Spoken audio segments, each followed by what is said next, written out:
Hey everyone, this is Nate McGaha. I'm the Executive Director of Arts North Carolina, and I'd like to thank you all for coming and joining us for local arts advocacy during COVID-19. And this is really a conversation about advocacy at all levels, but specifically locally, and doesn't necessarily have to be just about the arts, right? It can be about other topics. I know there's a lot of issues going on in the world right now. Many of which, all of which are going to affect you locally and are going to touch your local politicians, your local elected officials, your local appointed officials. So this is a resource that you can use to address a variety of issues. Now, before we get started, I do want to thank our sponsors. Last week, 2 weeks ago would have been Arts Day that we have every year, and these generous sponsors, because we were forced to cancel Arts Day, repurpose their sponsorship dollars towards the work of Arts North Carolina, and for our pandemic response and everything else that we do throughout the year. So please take a moment to recognize those folks and check them out on the website. If you get an opportunity to patronize them or to be a patron of theirs, or to thank those folks, please do so, because we really appreciate their support. So I want to kick off just by outlining some resources that Arts North Carolina has specifically put out there to deal with the COVID-19 pandemic. Certainly there's our Action and Resource Center, which is sort of the hub where you can find everything that we are offering in terms of updates and resources and materials related specifically to COVID-19. More recently, we have opened our Arts NC Open Arts resources page that also includes the guide to reopening the arts in North Carolina that we helped spearhead that group with the Arts Council and several other groups throughout the state, providing those documents. So please check that out. The impact survey through Americans for the Arts, very easy to jump off from our website. This video, as well as several other videos talking about everything from advocacy to fundraising, and small business administration loans, etc., all available on our training and videos resource page. Our relief fund page is a great hub. You can get to relief funds for artists and the arts across the entire state. And then our Silver Lining Stories, is a great place where we can share ideas of how we've all sort of innovated and persevered throughout the pandemic thus far, and how we and use those stories to share ideas and to share some inspiration. I also want to point out a few other resources that you might find useful moving forward. The Arts NC Action Center is a great place, particularly for federal and state advocacy. We've got some easy to use pre-built emails. You can customize that message if you want, and then just send directly to your legislator. So please check that out. Also, several resources. Americans for the Arts has recently released an Arts Agency Action Kit, obviously helping with local advocacy now that we're moving into the budget process. Arts education, very important, particularly as local budgets are being created right now in the month of June. So in addition to county and city budgets, those education budgets are being created. So check out our education advocacy resources, and also all of the resources that Americans for the Arts has as well on education. And there's a lot more of that on our website.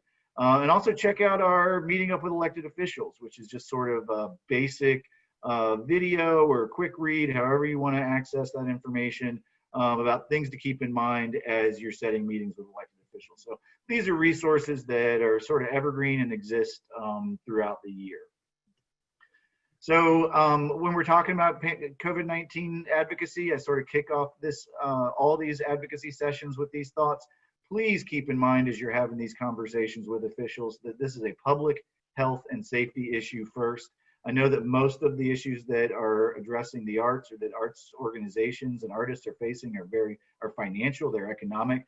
That is important. That is an important conversation to have.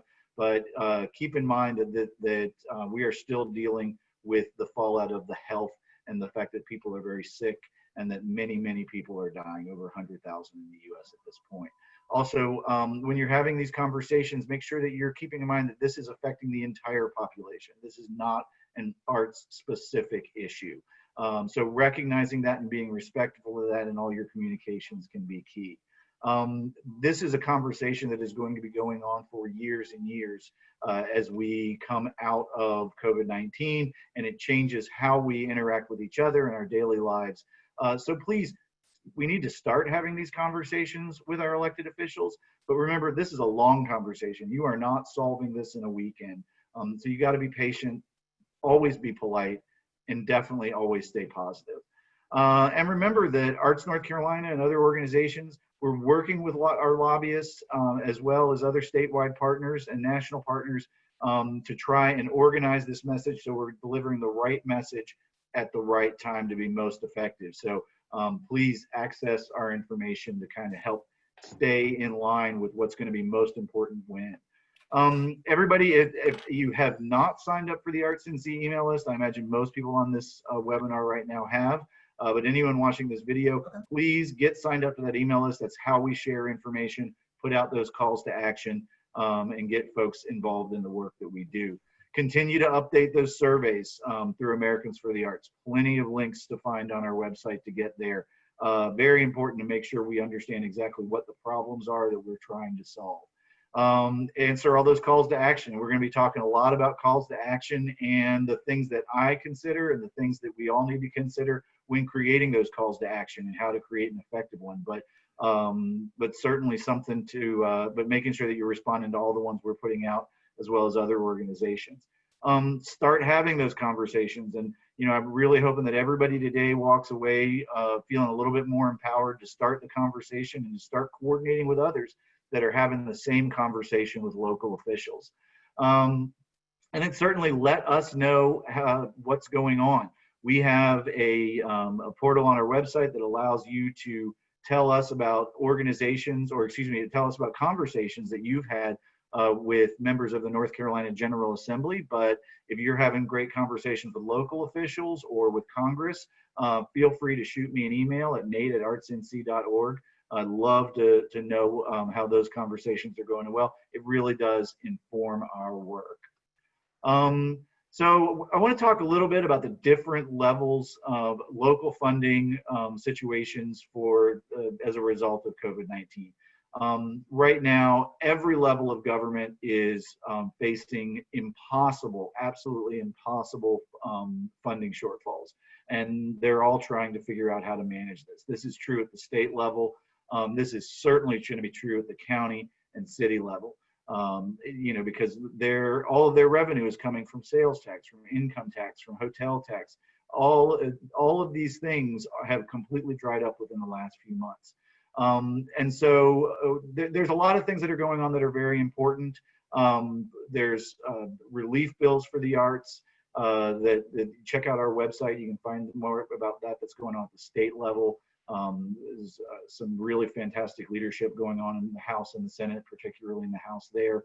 Also, the work that's happening at the federal government could be the whole ball game. So crucial to get involved at the federal level right now, because the shortfalls that we are going to be advocating for at the local level can be significantly lessened by the federal government investing in local and state government. So that's a conversation that's happening in Washington, D.C. right now that I want everybody to get involved in. It's really important to advocate at all levels of government, because these local decisions are being made. They're tough decisions, but those decisions can be made a lot less tough by advocating appropriately right now at the federal level. So if you're an organization or a school system, whether or not you're talking about arts education or arts council funding or public funding for your education, if you don't have public funding right now, like before the pandemic, you were not receiving any public funding at all. Now is really not the time to start asking for new funding from a city or county government that did not have you in the budget to begin with. But this is a perfect time to start building those relationships, right? So, you know, reach out to your city council, reach out to the mayor, reach out to those county officials, and, you know, tell them that you are an artist, tell them that you're an art teacher, tell them about your organization, and say, how do we partner in the recovery, right? Let me tell you about the work that I do. I know you're busy. Let me tell you about the work that I do. how can I help you? How can I be an effective partner? And that's a great way to start the conversation. There's a possibility maybe for making the case for relief funding, though if there's no public funding in your local government right now or pre-pandemic, it might be difficult to make that case for relief funding. But really just starting that conversation now is an opportunity to work together.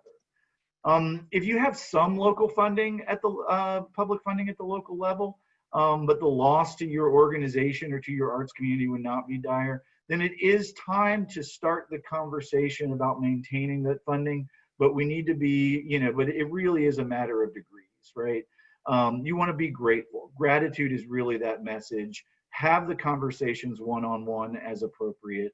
Engage your constituents to write to their county commissioners or to their city council and tell them about the good work that your organization is doing or about the impact that arts education is having, so that they recognize that that local funding is having an impact. You want to work to maintain. Don't necessarily write it off and say, well, we only get a small amount of money from county government, so if it goes away, it's not the end of the world. And that's probably true that it's not the end of the world, but the reality is that if you lose it now, it could be a decade or longer before you see it back. So if your plan was to grow your public funding prior to the pandemic and now that growth doesn't seem possible, work to keep what you have, because it's kind of a foot in the door that allows you to have a larger conversation later. So try and maintain that. If you have a significant local funding, then this is really the time to get engaged, right? So it's there, the loss would be dire. It's a crucial part of your local funding structure for the arts. Start making that case for continuing that support. Do it publicly. Make sure that and we're going to talk a little bit about those ways that we can engage in the larger conversation to get your message out there, but do it one-on-one as well. You've got to be having those conversations, particularly those in a leadership role, with the city council, with the county commission one-on-one, and make sure that they know about the work that you're doing. Engage that constituency. And we're going to be talking about calls to action here in a minute and how to frame that, right? We need to make a case for continuing the support, right? So what does that message look like and how are we going to deliver it? So that's really important. Be positive and be assertive, right? So you want to make sure that you're very clear about what you want and what you're expecting from public officials. And then we're here at your worst case scenario where your public funding is very significant, crucial to what you do and how you do it, and that funding is in jeopardy. And I think that that's a situation that is all too real. For many of us, arts education, I think, is going to be facing some real challenges. Arts councils are facing funding cuts. We're certainly hoping to avoid this at the state level, and we're having this conversation as well. But really, when you're in jeopardy, it's time to make a direct plea, very clearly and concisely. Do not cut funding, or if cuts are necessary, do not cut the arts disproportionately. And that can be important, right? You need to make sure that you're showing what the impact and what the good is for those of those dollars and how that's doing it. And you need to have that clear, concise message of what you're expecting your officials to do. And you got to engage your community and do it with urgency, right? You've got to really get that message out there. And it's a call to action, but it's also about if you are an arts council and you help out a lot of organizations in your community, then you've got to get on the phone and make sure that those organizations who rely on those dollars and rely on your services are having that conversation as well, right? It's going to be a team effort, and that's where we start really getting into an advocacy campaign. And we're going to talk a little bit more about that later, but you connect all of your resources. Again, be positive and assertive, but also be direct and honest, right? You've got to sort of step up your rhetoric a little bit when you know you're in jeopardy. Don't be negative, don't be accusatory, but you've got to be honest about the impact and the devastating results that losing that funding would have. And work your ass off, because public funding is hard to grow. It's even harder to get back once you lose it. So really put everything that you have in this and go to the press. Have that conversation about what this impact is for you. and other ways that we're going to get that message out to the larger population. So in all of our work, we need to think about advocacy methodology, right? So this is the things that we do in advocacy in order to get that larger message and affect real change. Grassroots advocacy, this is the bread and butter, right? That is sending emails, writing letters, making phone calls. The public comment sections on budgets, on legislation, on committees can be a really effective tool, particularly when you're looking to send people to someplace to mobilize them fast. Just send everybody that public comment so that everybody can weigh in on that. So those are sort of our methods. Who are you going to turn to? Who are you going to build those alliances with? At the local level, your arts council is 99 times out of 100 going to be your best leader. They have connections across the entire creative community. They have the ability to see the whole board. Most arts councils have a working relationship with those city and county officials. So, so touch base with your local arts council. They also have data and information about how the arts affect the local economy. So if you are looking for help in your local community, start with the Arts Council and enlist them as a partner, or help with them with what they're working on. Certainly, Arts North Carolina, always happy to help at the state and federal level, and to come and do what we can at the local level as well. We do a lot of trainings throughout the state, and obviously now we're doing it more online. Americans for the Arts, there are national advocacy partners. And we sort of coordinate our federal advocacy through their efforts. Relationships with those public officials is everything. Sometimes that gets called the grass tops advocacy. Having those one-on-one meetings with decision makers is key. Certainly a great way to start those conversations or get to know those, get your feet wet in that conversation. And how do I talk with a legislator is these advocacy days. There's the National Arts Action Summit. There's Arts Days. A lot of those are online now. Hopefully by next spring, we're going to be having those in person again, and fully plan to do so. But it's all about sharing your story and sharing your numbers, right? And educating and explaining those legislators about the impact you have for the arts, and then making a decided ask for the arts, or whatever it is that you're working with. And always remembering to be nonpartisan, staying positive, and being very grateful for the hard work that your elected officials are doing. And then there's public awareness. And certainly, there's whether or not you're sending out to your email list or you're putting your message out on social media, that is all public awareness. A call to action inspiring people to take part in grassroots advocacy is also a public awareness campaign, because you're making people aware of the issues that you're asking them to advocate for. You can also hold celebrations and events, a great way to sort of hold, to draw attention to your cause. And that can be really effective online. We've seen some online events sort of bringing attention and awareness, and even raising some money for important causes in the last several months. Certainly, there's always the media, going to your print and online publications, as well as the radio. And there have been a lot of examples of art stories in local communities.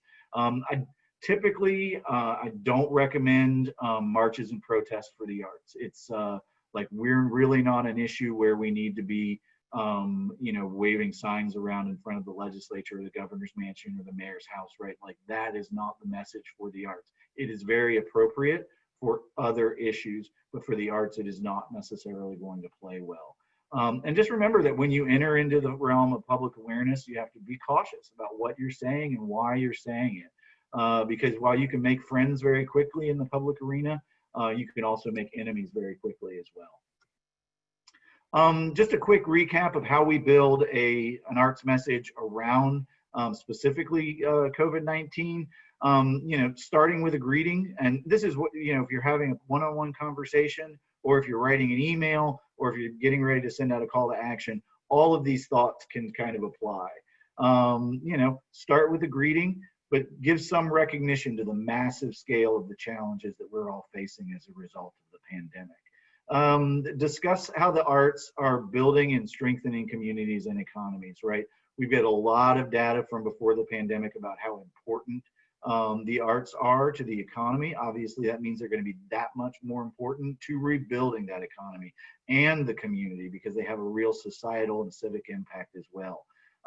We have a saying: never tell a story without a number, never give a number without a story.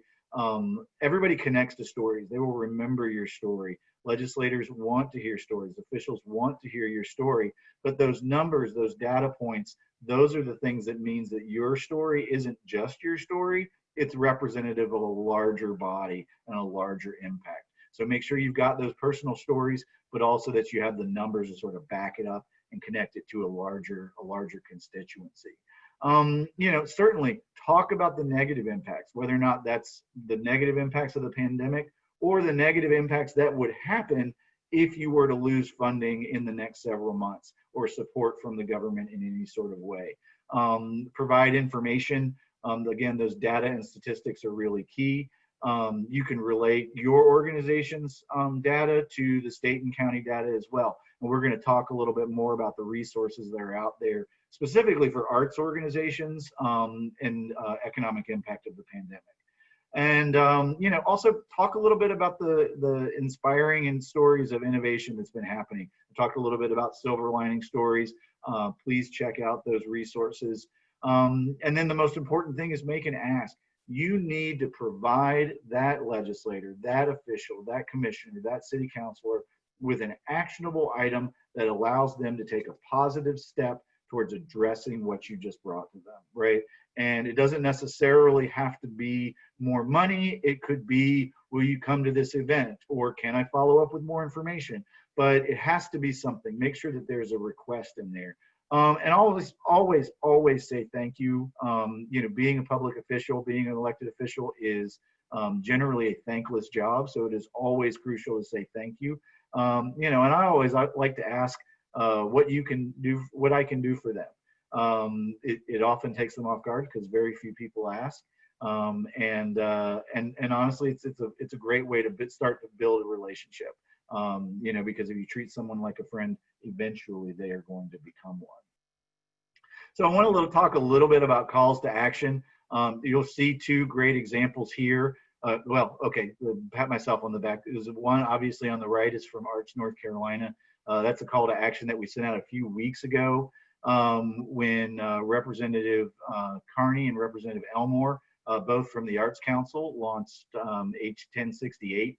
Which was a wonderful piece of legislation providing some relief to the arts in North Carolina. We are still working on that. And another example is the United Arts Council's call to action that they just sent out. I believe it was about a week and a half ago, addressing some funding concerns that they've had.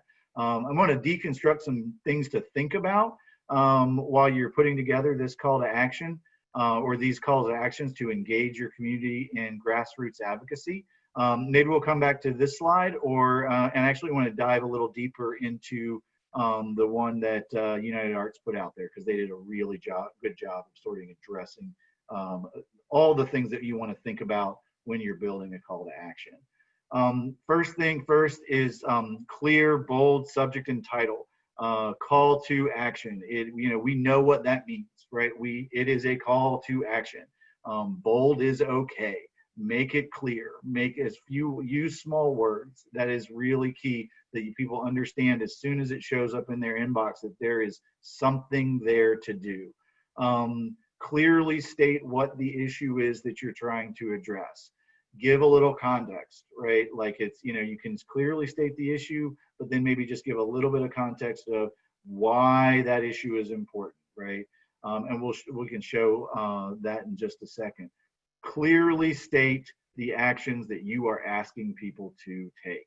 What is the call to action? If you're going to call, it's got to be immediate, simple and direct, small words, lots of bold, lots of hyperlinks. Really make sure that people can get that message the minute that they see that they look at your email. Remember, people, those of us that write emails for public consumption, think very carefully, or try to think very carefully about what we're saying and how we say it. People do not read as carefully as you write. So with calls to action, brevity, and sledgehammer is the way to go. And hyperlinks. I like a call to action where you can't drag your mouse over the email without the cursor blinking on and off that you're rolling over a link. Those hyperlinks can be effective. You should be linking to that call to action in many different places. Make sure that you are providing what is needed in that call to action, right? So if you want them to reach out to their officials, provide links to their officials, right? They need their emails. What's their social media handles? How do you get connected to that? If you want the public comment, a link directly to where that public comment section lives so that they don't have to go looking for it. You want to minimize the work. Provide some cut and paste, right? If you tell people, hey, go write an email, they're like, oh, now I've got to think about what to write. Give them a message, right? Maybe it's a few points to include in a message. Maybe it's the entire email itself, and you tell them just say cut and paste and drop. That's going to be important, but also encourage them to make it personal, because if they have a relationship or they're going to build a relationship with an official, some personal connection is key in that. Always remind your advocates to stay positive, be assertive, but stay positive in these communications. That's key. So many people talk to elected officials as if they're scolding a child. And I think it's really important to make sure that you're having a positive yet assertive conversation. And keep it simple. The easier the action you are asking your advocates, your community to take, the more people are going to do it. Everybody is really busy. We live in a very fast world, so keep it simple. Make sure you provide really clear expectations of the timeline. When do you need this done by? Is this today? Is this later this week? You also have to be very careful. If you are sending out a call to action every single week over every single issue, then it will be ignored. I know that because of the pandemic, Arts North Carolina has sent more calls to action than we ever have in this amount of time, but the moment sort of calls for it. But that said, we've got to be really cautious. And I think about all of those, every time I decide to send out a call to action, it's, is this the moment? Are we doing too many? Is this going to limit its effectiveness, and how many people respond? And then the follow-up is key, right? You can't just throw the problem out there, ask people to act, and then not tell them how those conversations are going and what's happening at the state and local level with that funding, with that initiative that you're trying to get them to act on. So I want to hop over here real quick to the United Arts email, because they did such a great job with this. I think that obviously as soon as you scroll on to this, it is very clear that this is a call to action. I think that you could always add that sort of severity and urgency up into the subject line here as well. But certainly as soon as you open that email, it is a call to action. And then really just clicks through everything that we just talked about, right? Like, what is the situation? The county manager presented the budget that is available here. A little bit of context, right? Wake County has been the largest arts agency since 1989, serving thousands of kids. What is the problem? The budget has been reduced from 3.5 million to half a million for all of the agencies, right? I won't go through every point of the email, but the point being is that this is a perfect example of the kind of problem that you could be addressing. Right here, next paragraph. We understand and recognize the magnitude of this crisis. That's a great thing to make sure you're including in that thing so that people have a sense of where you are. The pandemic is such a huge issue. This is one part of it. And then some clearly defined action. Step 1, step 2, step 3. Right here, you can see this. This is one of my favorite tricks. I love to bold and, find your action statement. Right here it is. Contact your elected Wake County Commission directly. There it is. That is exactly what you want that person to do. And then you make that a hyperlink that would connect you to those county commissioners' website. That underlined makes and bold, everybody can see that that's exactly what you want them to do. Same thing, submit your budget feedback here on Wake County's website, right? We're very clear. The action statement is all together. Maybe we could make that a whole link as well. Step 3, and this is really important, tell your friends, spread the word. Always a great thing. Provide some content, right? Here's some cut and paste items that you can build into your message. It's got some facts and figures, talks about the importance. Then we scroll right down here. Contact your county commissioners before June 2nd, right? So there was a very clearly defined timeline. And then thank you for your help and advocacy. Also a little shout out at the bottom to Arts NC, which of course we appreciate from United Arts. But really, this is a great example of how to build that message. It is short, it is simple, it is to the point. Coming back here, so at Arts North Carolina, we have the advantage of, being able to, this call to action is even shorter, but we have a system that we can link you to that automatically links you to your elected officials. Looking back at this message, it's always great to sort of look at your call to action from zoomed out. Had I had this to do all over again, this first part right here where I talk about the caucus, Representative Carney, Representative Elmore and their leadership with Representative Purnell and Fisher, I would have actually probably made those not bold, but kept the link to their pages. But right here, this should have stayed in bold. H1068 would allocate $3 million to arts organizations. That's the key. That should not be bold, just a link, but right here, here's the bold. Contact your North Carolina House representative right now. You click that link, it goes right to where you need to go. Contact your senator as well. Click the link, it's going to take you there. Take action now, also a button. So really making it as easy as humanly possible. And so, other ways other than calls to action and emails to kind of get your message out there, write op-eds, right? Write those letters to the editors. Some of them have got, relatively short word submissions. It doesn't have to be a massive essay. Just kind of put your opinion out there, craft your thoughts a little bit, send it to the paper. If they don't print it, that's okay. You've got a Facebook account. You've got a Twitter account. Go ahead and get it out there. Share that with social media so that you can share it with your own network if you can't get it to the paper. Do it often, right? So that you're going to become a regular writer and make sure that you're being a part of the conversation is a really great way to do that, to kind of share your voice with everyone. Every time you have a chance, recognize the role that public funding has, right? Talk about your funding from the North Carolina Arts Council. Talk about your funding from your city government, from your county government. This is something that you can do in every single solitary message you send out. You can put the logos at the bottom of your emails and materials, but you can also talk about it in your narratives.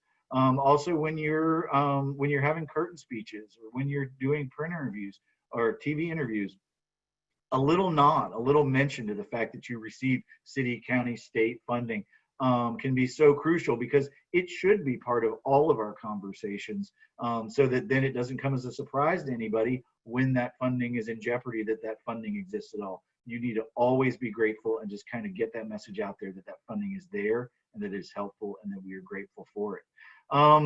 Also, scheduling time at government meetings at the city and county level can be really effective.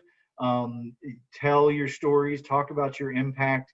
It is a great way to get a larger audience.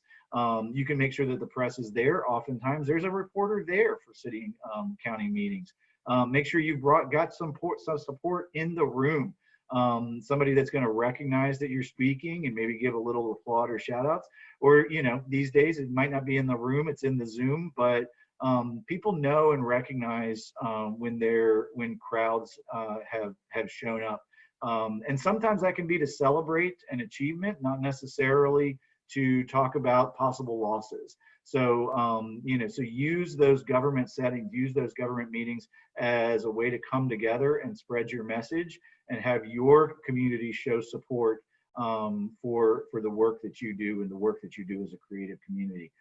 You can also hold events that call attention to the message. Certainly performances and exhibits and fairs and these things are great. Right now, those aren't very possible. But online events can be very successful if it's well promoted and executed. North Carolina Arts Council just had a great event several weeks ago to basically online concerts to raise awareness for individual artists who are struggling and to raise money for those artists. It's not just about raising those dollars. It's also about spreading that message, because even if they never came to the concert and never gave a dollar, they probably saw a ad for that concert that was talking about the need that you're meeting, and that's a form of public awareness as well. So it's all about getting those messages out, and sometimes you're being successful in ways that you don't even recognize. Just kind of a quick rundown of some of the resources we've got for the advocacy that you can utilize for conversations at the local level. The impact of COVID-19 piece, we try to update those data pages that you'll see there to the right. Right now, we're reporting statewide over $30 million in losses for arts organizations in the creative economy.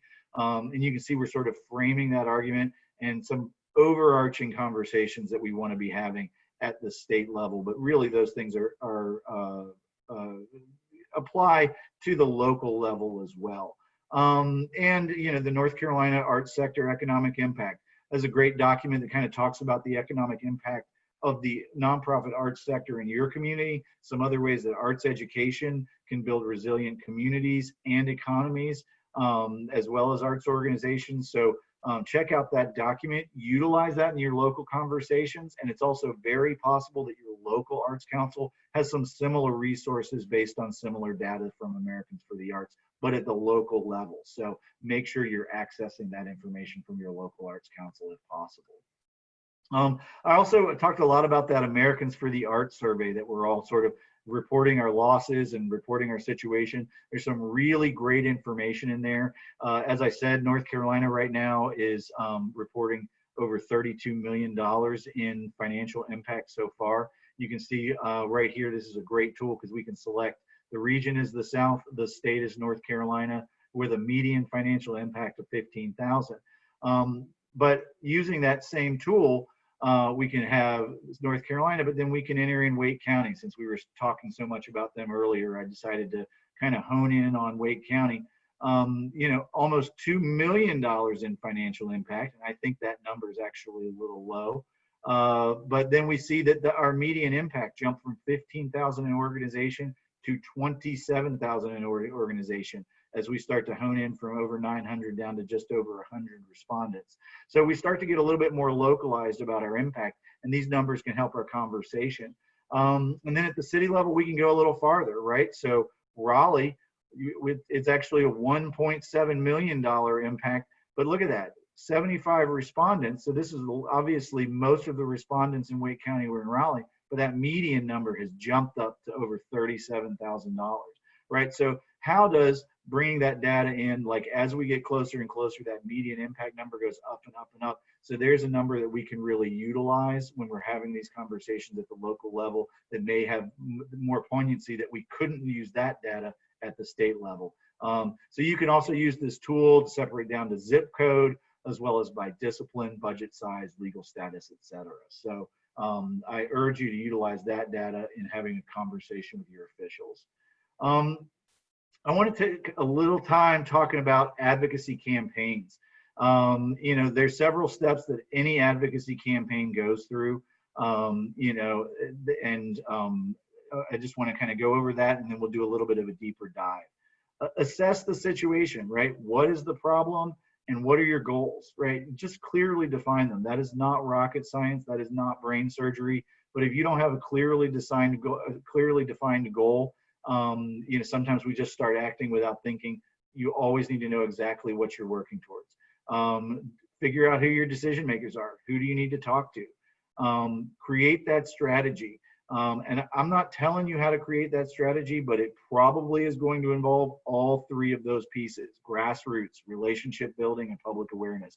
Those are your primary tools. Those are those are the things that you can use to make a real change. Figure out who you've got, people and connections, communications, money. You take the inventory of those tools, and then executing the campaign. So like I said before, make sure that when you're defining a goal, it's good to have a nice official goal. It's better for it to be a positive goal. For instance, please support the Arts Council, please support arts education. But sometimes it can be defensive. You might want to use a negative word like don't cut funding, right? Vote no on Prop 7, right? Whatever that is. So the negative can be necessary at times, but you want it to be simple, direct, and generally a positive message. Figuring out exactly how you're going to measure progress and what you're going to consider success is always good, so you can have benchmarks, so you know exactly how to report out and to know whether or not you're achieving your goals. Understanding the current situation and the relevant history. Why are things the way they are? When I am talking about, the example I always use, the arts graduation requirement. This is something that some fantastic leaders at the General Assembly have been working on for over a decade, I think, at this point. When I am explaining this to a new constituency, it is a very long and complex history about how that arts education graduation requirement got to where it is today. All of that information is not necessary in order for someone to understand what is going on in the moment and what they need to know now, but some of it is in order to give a context, right? So make sure you're really focusing on the relevant history of what it is you're talking about. To clearly define who is making the decisions for your situation. Obviously, elected or appointed officials are usually who is doing that when we're talking about public funding, support, and policy. And of course, who has the ability to influence those decision makers. If you have a relationship with the First Lady of North Carolina, then you have a contact to the governor. Certainly, friends, family are great. People who donate to campaigns can be very effective in making sure that they get a conversation with those legislators. And so it's always good to have those connections, as well as not just directly talking to decision makers, but their influence circle as well. Make sure you're checking your toolbox, right? So when you are building a campaign, you cannot do this on your own. You've got to find allies. You have got to build a team. It can be organizations in your community, their boards, business support. Who are your allies in the government, right? Is there county commissioners, there city councilors, there's someone on the school board that has a history with the arts, that used to be an arts teacher, that is currently a practicing artist. Find those connections. Make sure someone is in charge, or at the very least is in charge of directing the traffic. You need leadership when you start to coordinate more than two people. So you've got to have a clearly defined decision-making process. See who on your team has those relationships with those decision makers. Talk to your boards. Who's got the personal connections? Who's making those campaign contributions? You can always go to the North Carolina State Board of Elections and look up your board members and see whether or not they've been making campaign donations. It's a great way to find those connections. Figure out whether or not your team has relationships with the influencers for those decision makers. Also, same kind of process. See if you've got connections with the media. I know arts organizations advertise in newspapers and on the radio, so they have relationships with those stations, with those publications. Utilize those, right? Like they will run your story if you already have a relationship with them as a media outlet. And certainly utilizing the resources that you have. We all have social media accounts. We have got email lists. How are we going to do that? If it's education, or how do we connect to our parents? This is very important. And then deciding whether or not you need money. A lot of grassroots efforts can be done with very little money or no money at all. But if you are taking it to that next level, if you are running television ads or taking out a full page ad in your local paper, let's define that in your strategy, and then also figure out a strategy that you're going to access those dollars.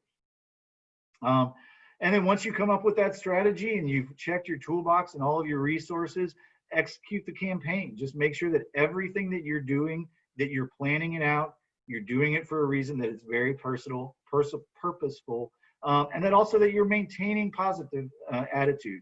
and that all of your communication is staying positive. It's so important to what we do. Also, making sure that you are always coordinating with your team, communicating with your team, communicating and coordinating with the public, talking to your elected officials, and being just a little bit cautious, right? Because we always want to think twice before we speak, especially when we're thinking publicly. It is very easy to get wrapped up in the emotion of our issue. So, you know, I don't want to scare people away from advocacy, but I think it's always a good idea to think before we speak. And that's why I say one of those 3 C's is caution. But coordination and communication, really the key things to keep in mind. And really, I like to say a good advocacy campaign is just like a symphony. It is a lot of people that are all working together for a common goal, but doing different things, right? They're working from a coordinated plan to achieve a common goal with a clearly defined system of leadership, right? How does that work? How do we make decisions? How are we working together? Just like a symphony, it is all spelled out. You know how you're working together to make something that is really effective. And really the thing is that practice improves performance. You know, obviously great musicians, like anyone, the more that they practice, the closer they get to perfect. And so the more you talk to local officials, the more you get used to having these conversations, the better and more effective you're going to be as you have these conversations. That's at the personal level, that's at the campaign level, that's all across the board. The more you do it, the easier it will become. So at this point, I can, I'm not sure if any questions have come up in the chat box. I think we've got a relatively small group. Well, we have a group here, okay, and we great. also have a pretty good group on Facebook right now. So if you do have a question, and be advised, people on Facebook, you're slightly delayed from our Zoom folks. So go ahead and type your questions into the chat box, and you can do that on Facebook as well, and we'll try to get to as many of them as we can. Great. I will point out that I do, you will notice my slides have a lot of words on them, and a lot of links in them as well. And I do that so that they can be used there. You can download them separately on the website. And that's so you can use them as a resource, link to materials, etc. There's a few extra slides that I'm including about how to meet remotely with elected officials and how to have those conversations via Zoom or telephone, particularly if you're in a group setting. So feel free to check that out and utilize that resource as well. Okay. Nobody has any questions? No. Hang on a sec.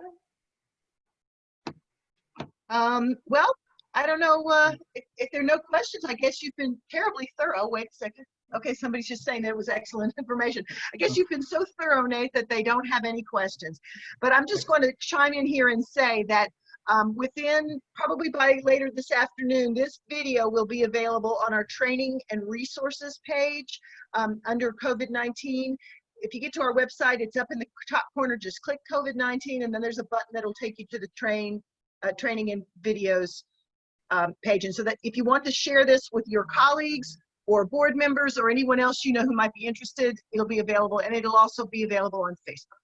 Right, and also there's a lot of videos on there. If you came into this webinar looking for more information about what's going on at the North Carolina General Assembly or federal resources and the legislation that's going through Congress right now, you know, please feel free to. There are other videos, some other updates on our website there. So make sure you check out those resources as well, because there's a lot there, as well as more about having these conversations one-on-one with elected officials.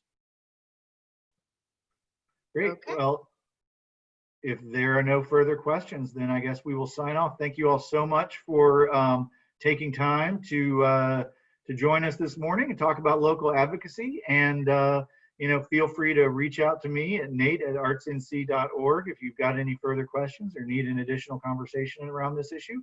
We are always here to help. So thank you all very much and have a great day.